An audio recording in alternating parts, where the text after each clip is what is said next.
I'm trying to think of something humorous to say to kick us in, and I'm drawing a blank. No Cue the need. title. It's time for the Access of Easy podcast.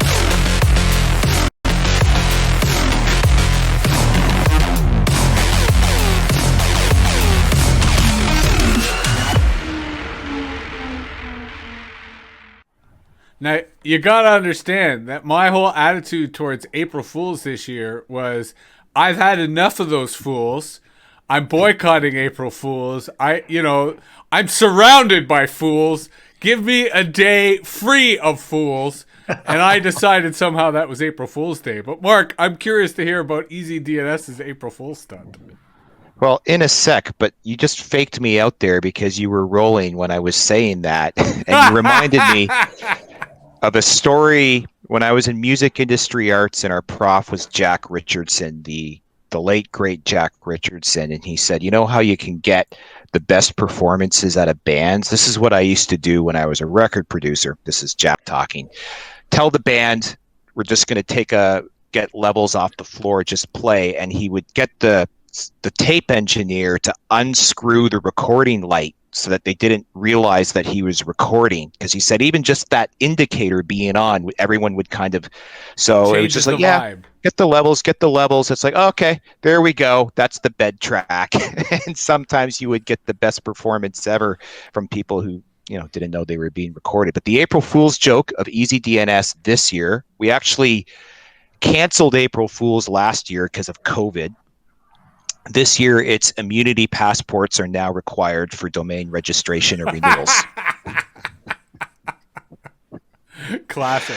And then we said, and since we're drastically retrofitting this onto your cyber life, we might as well take this opportunity to equalize everything easily. And we're making diversity and inclusion statements mandatory on your website, and you have to post an ESG compliance certificate. Click here for a template, click here to opt out, and it leads into a Rickroll. I liked your first joke. Your second joke, unfortunately, was way too inside baseball for most people. But yeah, but you had to get them to the Rickroll. But I think an interesting follow-up to your first joke would be in the next Axis of Easy newsletter. Because what I find one of the best features, quite honestly, of the Axis of Easy newsletter is the cybersecurity stuff. Right? Because you explain that. It's raison d'etre is that. Yeah, basically. but you bring a politics to that I like. Like I don't like the dry cybersecurity stuff because it loses the whole point, right? The whole kind of the pandemic within the cybersecurity industry. So I think it would be funny to do a follow-up on what if a requirement to register a domain name was to demonstrate good cybersecurity practices. Right? That in order to be a citizen of the internet, you have to do your part and kind of show that you're in your part of the world, in your domain, quite literally, that you're taking responsibility. That happens to a certain extent within certain protocols. Like, for instance, there's RBLs, there's real-time block lists called Day Old Bread is one. So it's a list of all the domains that were registered in the last 48 hours. And so mail servers can say, like, you just created this domain, we're not going to accept email from it because that's usually a spammer. And then to run a mail server on the internet is harder these days because you actually have to have IP addresses with established reputation scores and things like that. So to some extent, and if they find that your mail server is wide open, they'll blacklist you. Yeah, but that hardly ever happens. But if you spring up a new mail server on an IP address today and just start sending email, like even the giants like Google and Comcast will they'll take a couple emails from you maybe, and it might go straight into the spam thing. But it's like you can't just connect the server and start sending email these days anymore because everyone's just you have to earn a reputation to do it. And so I don't think that that's an entirely bad thing. And I think, to your point about, the band's playing and they don't realize that the show is recording, this strikes me as an excellent way for us to open this show, because what we're describing here is the network state, right? We're describing the Hmm. protocols of the network state and the kind of hidden infrastructure and the hidden reputation stuff. I use that only as, let's segue into our usual stuff of Charles, what would you like to talk about today? I want to interrupt And Charles before he can. I'll all right, just go say ahead. the other thing about that is it's the network state, but it's an important feature of the next network state called, I would just say, all in an all-encompassing way, layer two, second Yeah. layer. So what it Yeah. really means is that layer one, it's free for all. Anyone can connect a server, anyone can register a domain name, but what's going to happen is at layer two, everyone starts imposing their preferences and their requirements and their security thresholds, and that all happens at layer two. So we're going to wind up with an internet. We've been like this for over a decade, where you have this big wellspring of just spew with Yeah. this little razor thin skim of signal on top, and that's So where layer two tries to mediate the difference between the What are you doing two. using your big school words? Just use normal people words and I'll understand what you're talking about. now here's where I think we have an opportunity. Let Charles talk. Because if we could translate what you just did, which was take internet networking, TCP/IP, telecom networking, and translate it to political kind of values, I think that's brilliant. And I think that we've got something there in terms of a potential translation. Sorry, Charles. Please, go ahead. No. I want to talk about the network state too, and I'm going to ask you guys for some sort of, let's start a working definition. Like, what are the parameters that make the network state different from something just from the internet or the nation state, And I've struggled with this myself, so that's, but to your point especially about, because I wouldn't separate it from the internet. But go right, on. but no, yeah, it's like, well, it's is that the core parameter, or is the network state actually Well, beyond the internet? I almost feel like we're going right into that discussion. Versus, I Yeah. think we should take a moment to step back and say, what should we talk about today? Okay. Well, that's one thing. We all have been exchanging emails about the Adam Curtis recent documentary series. I Can't Get You Out of My Mind. So that was another topic that I was curious to get your guys' feedback on. But let me just start with a little segue back to the whole network state and this thin layer of iridium or whatever, to use like a geological sort of analogy of Mark saying that thin layer, that's the detritus from the the meteor that destroyed the dinosaurs. And in our analogy, that's that barrier is what's destroying the nation state.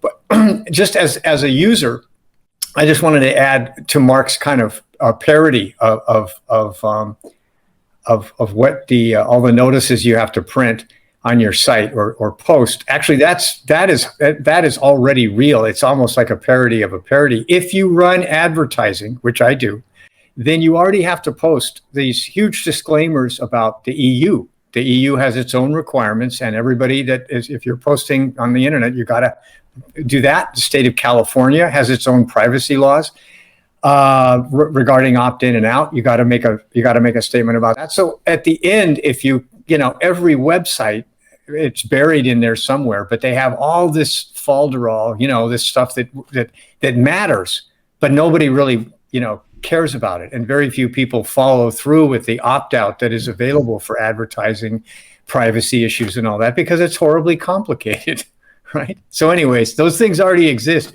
It's hard to parody something that's already a parody. Mark?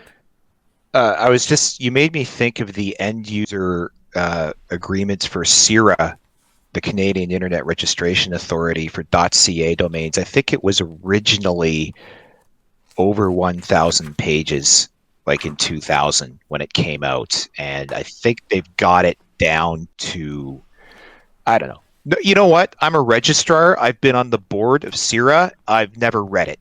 I think I did a page count 10, 15 years ago. I just, like, nobody gives a shit. It's the terms of service. But in the network state, that's going to be your constitution. No one will read that either, because it'll be 1,500 pages with nested contracts of adhesion in them. So, We reference this contract over here, which references this contract over here, and you agree to them all just by clicking this tick box. So I decided today was going to be the first AxisOfEasy Salon where I actually took notes and wrote shit down. So Okay. I'm inspired by both of you guys that you've been doing this all this time, and it's taken me all this time to realize that I should do that. And now I'm on a blank piece of paper because I'm just shooting from the hip here. There we go. How the tides have turned. I was going to say tables have turned, but no, it's tides have turned. I want to point out that 2 weeks ago, when we last met, I predicted that COVID was going to be a big subject as of today. And certainly here in the province of Ontario, it is. There are more people in ICU beds now than there have been in the entire pandemic. The Premier of Ontario today announced a lockdown. And throughout the world, Brazil today, the head of the Army, the head of the Navy, the head of the Air Force, all stepped down. Okay, The I entire got to health- jump in Go for ahead. a sec. I'm Yes, sorry, go I'm ahead. interrupting. I don't want to talk about this, but I Yeah. will say this. Yeah. I'm going a little crazy because I look at the Public Health Ontario data dashboard every day. Yeah. And I should which actually I still sit- don't understand why. Because we have this Neither do discussion I every because time you the mention data it. is different. The data is Yeah. different. I know. This is coming from the province. It's showing a clear downtrend in hospitalizations, ICU, and Yeah. fatalities. And I'm like, Yeah. I'm looking at this graph and I'm looking at the headlines. Again, and I'm I like, feel that we've what is repeatedly happening? had the conversation of why are you sourcing that data? And But you it's agreed coming- in the past you didn't know why you were sourcing that data. But it's the So I- official Ontario government data. Why? Again, you're a libertarian when you cite the government as an official, especially a non-network state government. I question your logic. But that's okay. You can do what you like when it comes to who you want to cite. I have different sources. My sources, I feel, are backed by science. No, are but backed just by hang peer on. review. Hear me out. Again, go ahead. You're interrupting, but go ahead. I know. I'm going to stop. Really, the government of Ontario says we're freaking out because of these trends, so we're doing this. But the government of Ontario puts out its own data here that shows there's no reason to freak out. So am I looking at the wrong data? Is the Yes. government looking at a different set of data So, that again, is you're not interrupting sourced me. by the government of Ontario? You're interrupting what I was going to say by asking me to answer questions that you think is related to what I was going to say, but I feel is a distraction, but I will indulge you. All right. First, it's well, worth I'm pointing done out. talking about this anyway. Go on. First, it's worth pointing out that governments are not homogenous, right? Especially provincial governments, because they don't have the power of a national government, but they still have the size and responsibilities. So they're definitely not homogenous, and they usually have elements within them that might disagree with each other, that might be in conflict. This particular Ontario government has a lot of disarray and incoherence and a lot of dysfunction in terms of they are not all playing on the same beat and they're not all playing to the same song. However, I will point out again, as a libertarian, you should not take seriously governments, period, end of story. Especially national governments, especially the Ontario government. I would not look to them for any leadership. I personally think they're dysfunctional and incompetent. My independent research leads me to believe that the current variants of the novel coronavirus globally are devastating. And they are having a devastating effect almost everywhere. Vaccines are having a positive effect, but we're not vaccinating fast enough. And as a result, even though there is a public narrative that makes us think we're ending this pandemic, I feel that we're heading into the darkest period. I say that politically, I say that economically. And my example here, and this, I'm saying all this because of our discussion about the network state. My example here is Brazil. Brazil right now is collapsing, right? The heads of the military have just resigned. The entire healthcare system has collapsed. And the president of Brazil, who's a fucking buffoon, is completely under siege and he's not in control of the country, period. The military is not in control of the country. The military leadership has abdicated. Nobody is in control of Brazil right now. So if part of what we're describing in our cyberpunk vision of the world is the fall of nation states, then I would argue we may be witnessing it right here, right now. Now, let me just say one last thing. To go to what Charles was sort of evoking, right, about the criteria of the network state, I feel that we have two different things on the table with regard to the network state.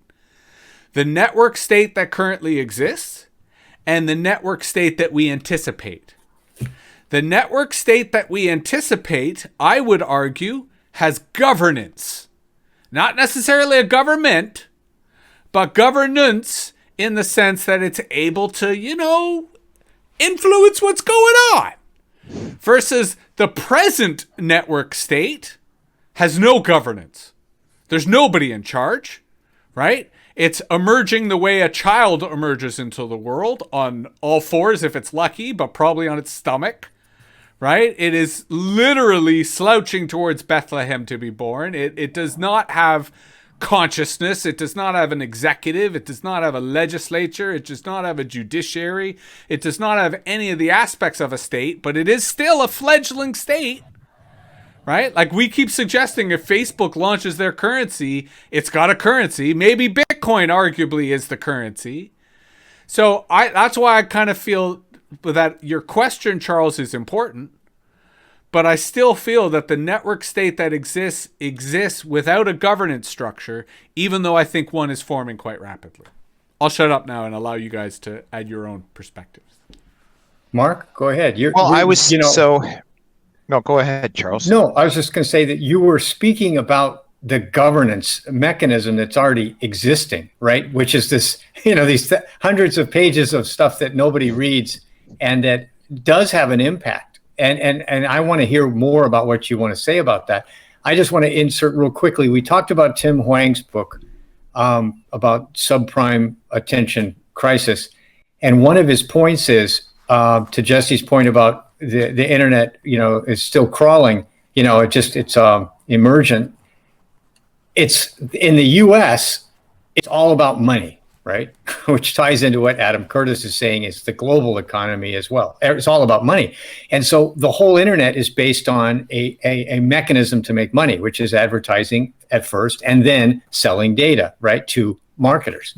And so I think we have to really focus on that element if we're going to talk about what defines the network state, is that how does it make its money to keep growing and keep using, huge amounts of power and human capital. So your discussion on governance as it is and how it actually functions, to me, is speaking to that whole model that most Americans don't realize. This was not the only possible model for the internet.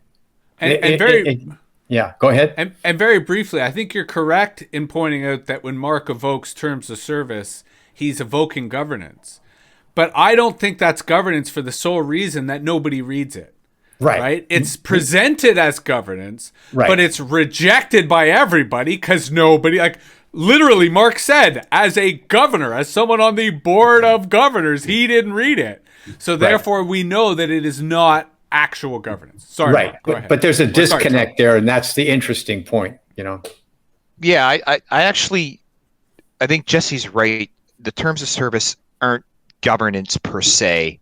What they really are, I think, in everybody's mind, is supposed to be a contract, legally binding if it suits the vendor, legally not binding if it works against them.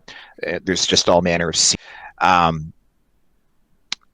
so what defines a network state in my mind is how the algorithms actually exert control. And what I've said very early on in the internet is the control takes place around the choke points. That's where things get controlled. So one, you need an identity component, I think. So you have the user becomes the citizen or whatever, the subject.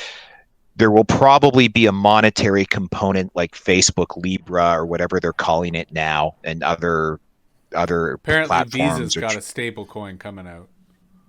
That's right. And so so there's going to be, because let's face it, money is the lubricant of society, and who controls the monetary system controls society. That's always been one of my maxims. So these platforms or these emergent network states will try to control a monetary system, an identity system, and then you see this kind of spontaneous emergence of vaccine passports or immunity passports, which has actually been impelled faster by big tech than by governments. Like, I haven't really seen many governments come out and say. And I'd go even further. I'd say it's not just big tech; it's big business, right? Because it's you brought this up in an earlier episode. It's Ticketmaster, right? Yeah. It's pro sports. It's Walmart. Yeah, it's cruise lines. It's the people whose business, it's the big business whose industry depends upon some form of authentication that can prove that they're serving people who've been vaccinated versus people who haven't, which then allows them to return to business. It's not government driving this; it's big business that's driving this. Yeah. But Mark, I like your way of, you're starting to add a really concrete definition to like our working understanding of the network state. And I like Jesse's point too.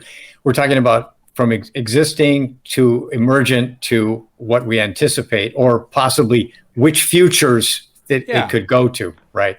Well, and I say they anticipate because we all enjoy speculating that it could be Facebook or Amazon, for example, right? So we enjoy sort of, to your point about the algorithms, we enjoy sort of rolling the algorithm's influence forward and say, well, who does the algorithm ultimately benefit? If social media, and therefore reality as we know it today, is a casino where the casino always wins, then that's Facebook, that's Amazon, that's Alphabet. And that's why we end up jumping to the conclusion of they are ultimately going to be either the government of the network state or one of the network states, hence Facebook's face off with Australia, right? Where it was a kind of like, relations between governments rather than relations between a company and a government. And I think that's where, on the one hand, I always like to be the voice of this thing we keep talking about in the future is happening right now, and it's going to get a lot worse than we think. That's where I'm like, the network state exists now. It's just as dysfunctional as the nation state. It's run by fucking idiots, just like the nation state. And, where we keep expecting a demagogue, where we keep expecting, an empire to rise, it's almost as if the people who could do that are not yet in a position to do it, right? And I say that in the sense that, and here's my conspiracy theory, and I label it conspiracy theory because I have no evidence and no fact, and this is spoken entirely out of fear and delusion.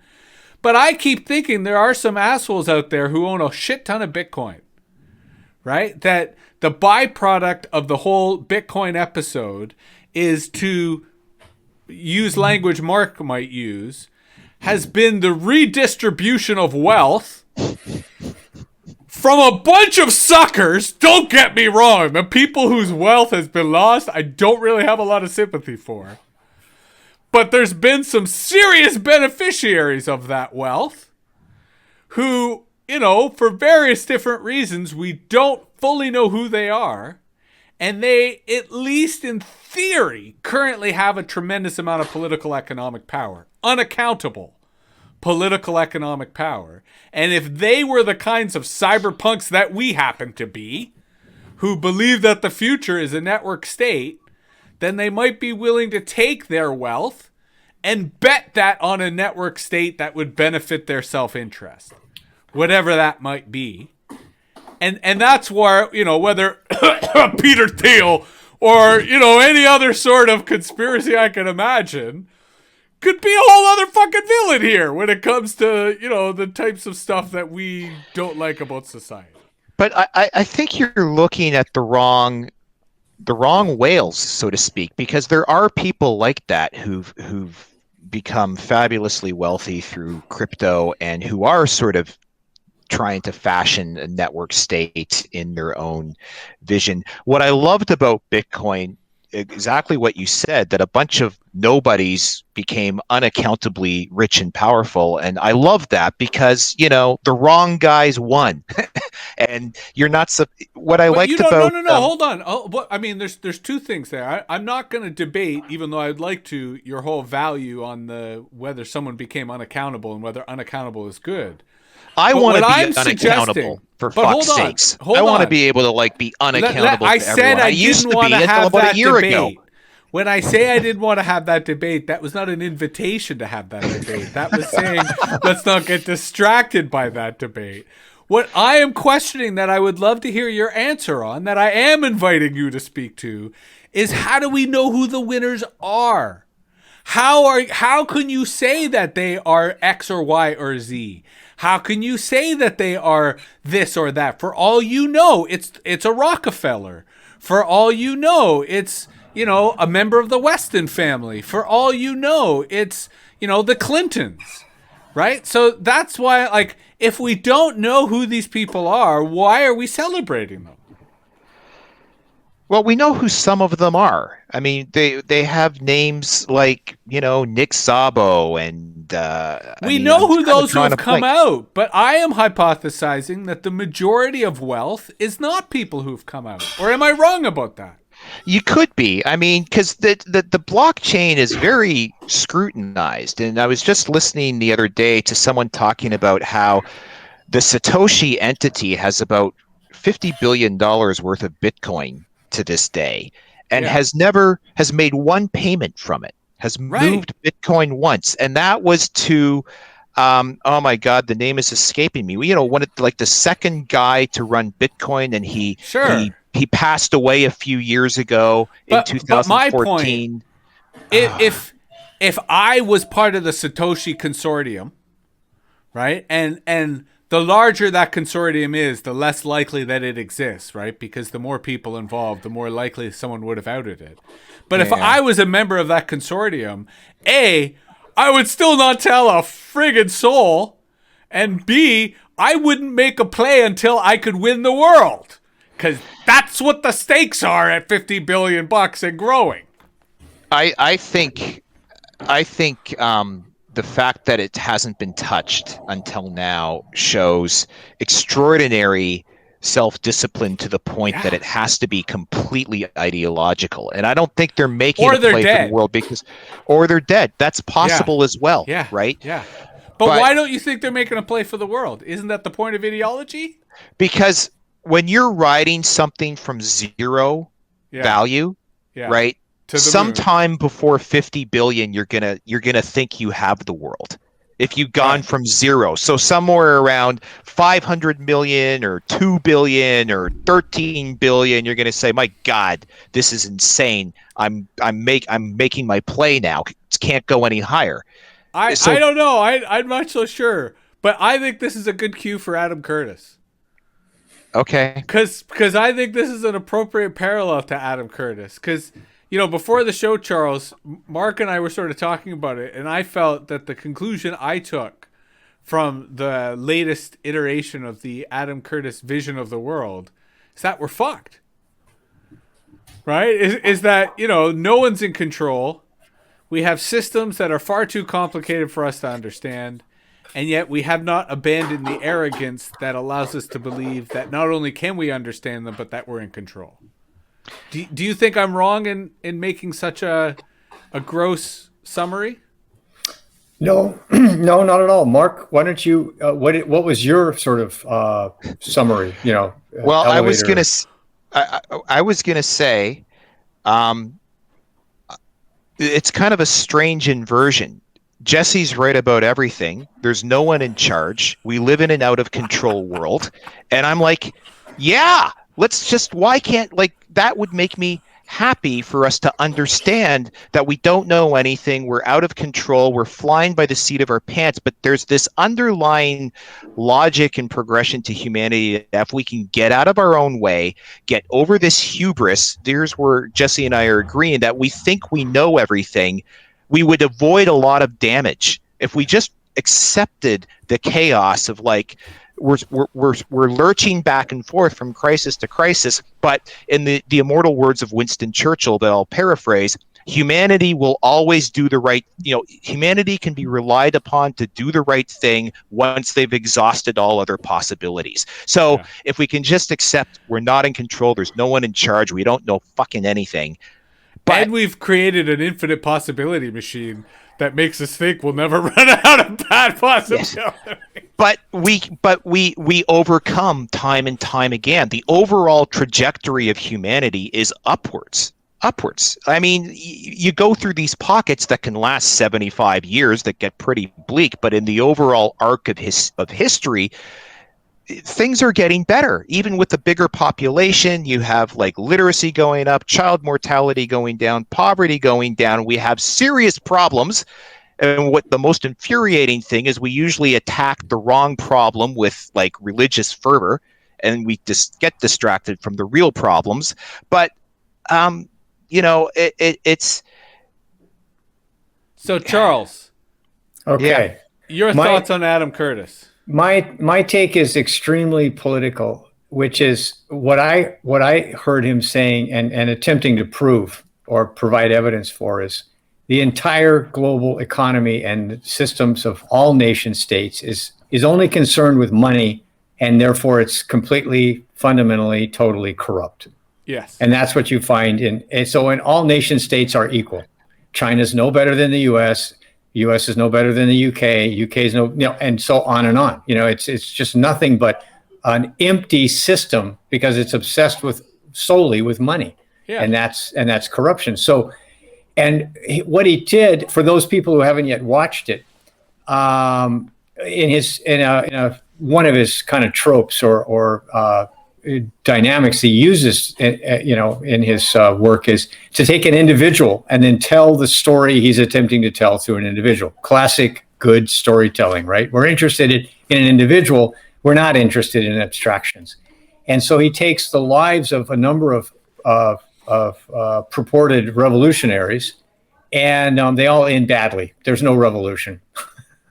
So my thinking, and this is where my mind goes to from Adam Curtis and the network state, is we know what happens when a nation state has a revolution. I mean, a real revolution, not just a coup. And we can look at like 1949 China. Well, they expropriate everything. There is no private wealth. I mean, Bill Gates or, Jeff Bezos, gone. We took everything you own. We own it now. That's a revolution. That's, and so I'm thinking, well, what would happen if we had a revolution that was not just in a nation state, but in the network state? What would that look like, where people attempt to expropriate big tech, just like they would overthrow the wealth of a nation state? So I think that's an excellent metaphor to use. And I think that's like the first part of that is exactly what's happening in terms of the network state versus the nation state, right? Jeff Bezos is a revolutionary on behalf of the network state called Amazon, and he is appropriating all the wealth from any nation state that he can operate in. And he's doing a damn fucking good job. Now, to your question of then who is the opponent that Bezos is up at night fearing, right? And, maybe it is the unions trying to unionize Amazon, but it would be something similar, right? It would be a similar situation in which I've seen this described as fully automated luxury communism. Oh my God. Which is where now, okay, we can segue. Since you interrupted me, I'll segue now. Now, Mark, I just want to put on the table that I never will expect you to support socialism or communism. And, I would be almost upset if you decided that you wanted to support socialism and communism. But if you want to work together, then you need to refrain from either mischaracterizing socialism or communism or defaming socialism or communism. You can debate socialism and communism. You can argue against socialism and communism. You can point out the flaws in socialism and communism. But you have to understand it before you're going to, oppose it. And you have to, not mischaracterize it, but properly characterize it so you can make your argument.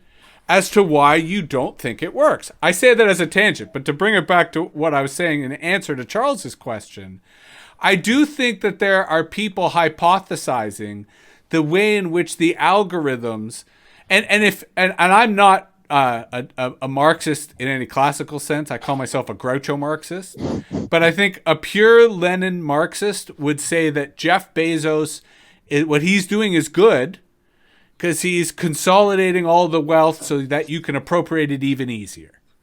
Right? that the benefit of these digital platforms amassing all this wealth is that it makes it really easy for the Politburo to seize it all. Right? And that's part of why I'm in favor of decentralization and distributed networks is, the danger of a Bezos is not that he has it, but that some other asshole could come and take it all from him while he has it. And so that's why I was saying earlier that the network state does not have a governance model. It just has robber barons. And these robber barons are just using their platforms to pillage nation states. And nation states, to your point about Adam Curtis, are just systems of pillaging. Right? Like, they just exist so that people could pillage and tax and rob all of the wealth that they can from whatever. So, we get, I think, legitimately into the question of we fear the network state, i.e. Amazon or Facebook. But should we also fear who they fear, which is what comes next? And I think the ultimate question of that is, yeah, maybe. While also saying something I've repeated many times, I don't think China is a nation state anymore. I think China is the first nation state to say the nation state is dead. We must become the network state if we're going to maintain power.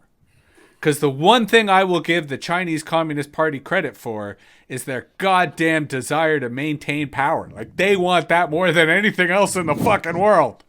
And I think that's enough motivation for them to evolve into a network state. And I think that we are seeing that through their digital currency. I'll shut up now and let you guys respond. I don't think you're wrong there. I rolled my eyes when you said fully automated luxury communism because I was thinking of the book. Were you talking about the book? 100%, yes. Okay. And the book is just one guy who capitalized on the discourse that's happening on the internet, but it's a meme, to your point. Yeah, it's and fully automated luxury communism is basically the singularity is here for communists. Again, that's why I was trying to suggest that there's diversity in that world. Yes, there are singularity nut jobs who support that, but there are also there's also people like us who are anti-singularity and anti-transhumanists who also believe in a fully automated luxury communism. So both have different interpretations based on whether they think the singularity is a myth or not. Okay, right. Let me burst in here with some reality of the real world, which is it's all about. There is no real world, but please, Charles, join us from Hawaii. Well, there is I always refer back to energy per capita because when Marx says there's a Hegelian trajectory upward for humanity, that's a Hegelian statement. Right. That people who are interested in energy immediately think that's because you can track that upward path precisely to energy consumption per capita. And as long as that's going up, then you got upward, because guess what? Everybody's got more energy to burn, more, oil slaves or hydrocarbon slaves, whatever you want to call it. So for luxury communism to occur, we're going to need to completely replace all hydrocarbon energy and keep it growing beyond at the same pace it's growing now, right? So there's or lower people's expectations. Well, you're going to overthrow. That won't happen. You can't get luxury. With a very on a descending standard of living. Don't want to debate you guys on those topics because they're not necessarily ones I believe in, so I don't want to waste my points there. I just want to point out the reality that luxury is a relative term. Oh, I understand. Please, Charles, continue. No, I totally agree. Hey, listen, I'm totally. People here on this island, many thousands of people live on water catchment and have generator backups because of the iffy grid and etc. Or they're so far from the grid, it costs them more to have the power company connect a couple poles. In my own case, in moving from downtown Toronto to the country, right, I've given up tremendous convenience and have increased the amount of labor that I have to literally put in to basic systems that city people can take for granted. Yeah. But I feel that my luxury has shot through the roof, right? Especially in a pandemic, right? And I certainly feel that my quality of life, as well as the quality of my food, is so much more higher. And that's just why I point out that luxury. And I think you're absolutely onto something in terms of our relationship to energy. But that's why I'm just pointing out that it's relative and cultural. That's a very good point. And so let's go back to Adam Curtis's thing, which is what I saw. One of his conclusions is there's no value system behind money and corruption. And so what you're saying, money Jesse, and corruption. Right. And what you're saying, Jesse, is right now there's an equivalence in the network state and the nation state in terms of it's all about money and corruption. Right. And so a revolutionary movement, whether it's religious, or it's ideological, always has a value system which is appealing, right? Which is idealistic. Marxism is an excellent example, but you could look at a lot of other examples, right? The Shakers. I mean, there's an idealistic system for you. There's a value system that then supports something beyond just an obsession with money, and that's what he's saying is lacking. So I guess what I'm thinking is, well, I see a revolutionary movement that would take down both the network state and the nation state because they're both devoid of any value system, that's meaningful. So I think you're raising a brilliant point, but I don't see a mutual exclusivity that you do, which is to say, I agree that neither the nation state nor the network state has a value system. And that's a huge liability, a huge gap. But I do see value systems in the cultural ecosphere, right? Many. And I think it's a matter like a parasite taking over the host. I think it's a matter of one of these value systems merging with a network state, because I do think we're going to see multiple network states. So therefore, different network states will have different value systems. And I think that these value systems will align themselves with network states, giving network states the power and legitimacy to finally transcend the nation state. Because they will have a value system that gives them that glue, that coherence. Well, Mark, go take it away. But I'm thinking back to one of your previous words where you said there's a thin layer of signal. And that's kind of what we're talking about here, is that thin layer of signal about that. Where's the meaning? Where's the purpose? Where's the human values? Yeah. So where's the take why? it away. Well, the word that got kicked around a lot in the last few minutes is the word value, right? And what you're saying about the Adam Curtis series is that everything is about money and everything is corrupt. Well, I keep wanting to go one step back and say it's the money system itself that's corrupt, which gives you a corrupt society because money is completely detached from value. Now, I'm not going to say we have to go back to a gold standard because I don't think that's feasible in this world. But I've been doing a deep dive lately into energy usage of Bitcoin miners and proof of work mining. And I listened to a very fascinating essay on Bitcoin Audible it's called How Bitcoin Will Save the World. It's a bombastic title, but he talked about how really the incentives behind mining Bitcoin will actually be beneficial for energy consumption and energy markets in general. I don't want to get into the whole reason why here. Suffice it to say, that's the ideal, the aspiration, it's aspirational of the cryptocurrency community that if we make money or currency backed by value, and in this case, the value is actually energy, right?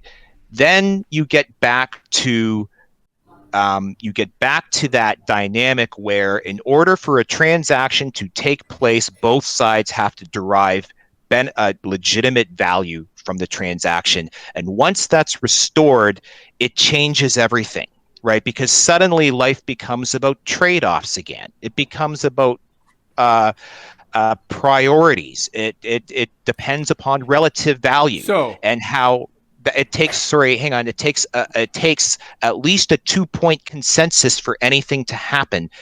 But the world we live in now, that Adam Curtis is talking about and that we're talking about, it's valueless because we think we can create value out of thin air. And I'm just going to say one last thing. I'd be remiss to not mention George Gilder's book, Life After Google, which really goes into this whole idea. I'd actually love to get him on this show one of these days. I mean, you mention that book so frequently, you should set up an affiliate link for that book and just feature Do I it on mention the it Axis frequently? of Easy. Because I just started listening to it the other day, and I thought I haven't really talked about that in a long time. But No, You have, and that's okay, because, I'm not saying this as a negative. I'm just saying maybe you should put up a list of regular books that you cite, as affiliate links on the Axis of Easy. But let me Interesting push back aside- on a few points here, though. Hold on. Hold You the had a thought for good 1 sec. opportunity there. Amazon is giving me nasty grams about the affiliate links, so I just ixed them entirely. Okay, go. Okay, then set up your own bookstore and sell those books, drop shipped or whatever. So I think you are correct in saying, because this is what we're all saying, so I'm just, acknowledging that the issue here is value. I don't agree with your arbitrary assertion that value is not derived out of thin air. I think that's exactly how human psychology works, but that's a whole other conversation. But I also agree that there is an opportunity here for a currency to either link itself with a network state and give it power, or become powerful unto itself if it has value associated with it that people can understand.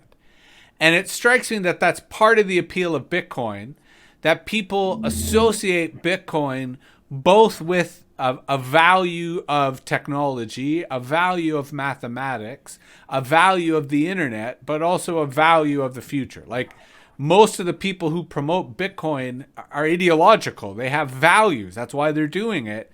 And I think that's part of the strength of Bitcoin as a currency. So I agree with you 100% in that regard. And it'll be interesting if a network state, or even as I hypothesize, a nation state that is smart enough to try to evolve into a network state, tries to put that value into its currency and tries to articulate that value into its currency. You could see the opposite of what Charles would want, right? You could see a petrol state, right? An anti-carbon state that, like Canada, its currency is tied to its oil reserves, right? And its currency is tied to its value to defy climate change or whatever. Like, this is sort of more of what Mark was speaking to, is that you can have currencies that, instead of it being void and based purely on greed and, connection to the spigot, i.e. connection to power, that you could have alternate currencies that have alternate values. So I think that speaks to Charles's larger point of, there is a role not so much for ideology, but for narrative, right? There is a role for values. There is a role for purpose. There is a role for mission. And I'm saying that I'm seeing that on the internet, right? Like, it could be, our friends, and I use that in the very colloquial and sarcastic sense, Steve Bannon, right? Their values are very clear. That's part of why he's successful, right? Is that he communicates his values very centrally as part of everything he does. And that's why he believes in nationalism, right? He sees himself as the quarterback of the nation state, making the Hail Mary to kind of save this, for Christ, right? For family, for, very clear traditional values. Versus there isn't yet someone doing that on the network state side. And that's what I think is interesting. And I would have thought that it would have been Zuckerberg, right? Like, I would have thought that it would have been like a CEO of like a Facebook. I wasn't joking when I said Peter Thiel, Because Peter Thiel does have values that he puts forward, but he's not a public figure, right? So he's not playing the game of trying to win minds and try to spread values. So this is me predicting that there will be someone like this, that there will be someone who becomes, just like Steve Bannon is an advocate for the nation state. I think we're going to see an advocate for the network state who's just as smart, just as savvy, and just as sophisticated as Bannon in the way that they use values as a way to really put forward the vision of the world that they desire. Let me bust in here, because I think you're making a really important point about the connection of a value system with a currency, and that's what, Mark, I think you would be in agreement with this. That I myself was interested in Bitcoin because of what it represented, not because I was hoping that I'd get rich. It was like a way to bypass the whole kind of archaic banking system and the centralization, right? I mean, that's how I started getting into it. Was I needed to pay a translator in South America. And it was all like, oh, this is great. I can just send him Bitcoin and forget, the whole banking system. This is pretty neat, And so the Climb system is basically an attempt to describe a value system that's instantiated in a currency and an exchange of goods and services, right? And labor. And so I think you're right, Jesse, and I think, Mark, you would agree that people will glom onto a currency if they feel that it instantiates a value system they believe in and want to support. And whether they're going to get rich or not is secondary. They want the money to retain its value, but it's not just a speculative thing. Now, I know this is like my usual thing of bringing in something at the very end from left field. But I want to bring in the idea that the network state is just as vulnerable as a nation state. And I'm going to refer back to Herman Kahn, who was a strategist in the 50s and early 60s when the nuclear era first emerged, and people started thinking through, how do we use nuclear weapons and win? And of course, the doomsday machine idea, like Dr. Strangelove, is there's no way to win. But there's actually a lot of people who thought deeply about it as to, well, how can we kind of win? and the point is, it's all about nodes. It's all about Mark's critical points, and that, so if you take a system that all funnels through a few nodes, then you just need a couple of Hellfire missiles on Predators, and that stuff's cheap. I mean, maybe the full-blown Predator is expensive, but drones are cheap. So let me just go through a little scenario here. 25 servers. It's time for right per each network, big tech network state, right? Basically, less than 50. How much money would it cost to go ahead and nail them, blow those things to heaven? Not much. Maybe as little as $100,000, depending on how much energy you can put into your drone launch, right? And then the thing blows up on its own. I mean, there's a lot of stuff in there. I am so anxious by you just saying this out loud in my presence that I feel compelled to say that the operational security and information security necessary to pull this off would escalate those costs substantially. Because the fact that you just articulated that scenario makes me think that somewhere someone just had as part of their daily responsibility doing background checks on all three of us to make sure that we were just saying that as a fucking joke, which we were, for the record. Please continue, Charles.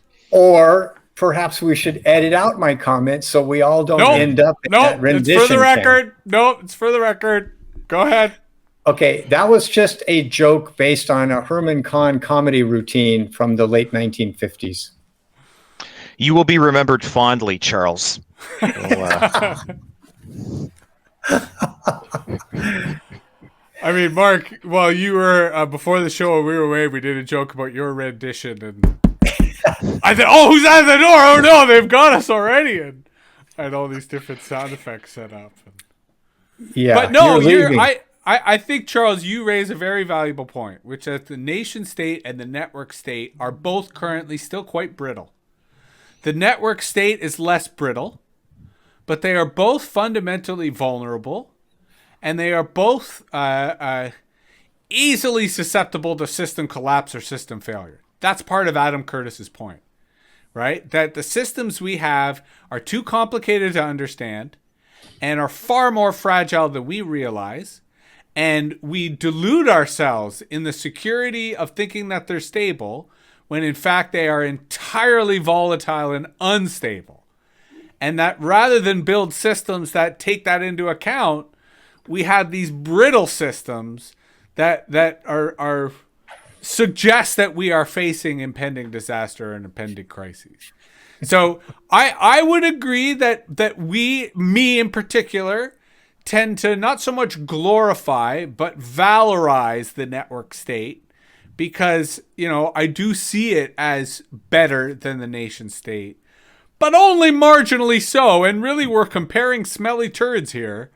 So neither are, provide the type of meal that we're really interested in consuming.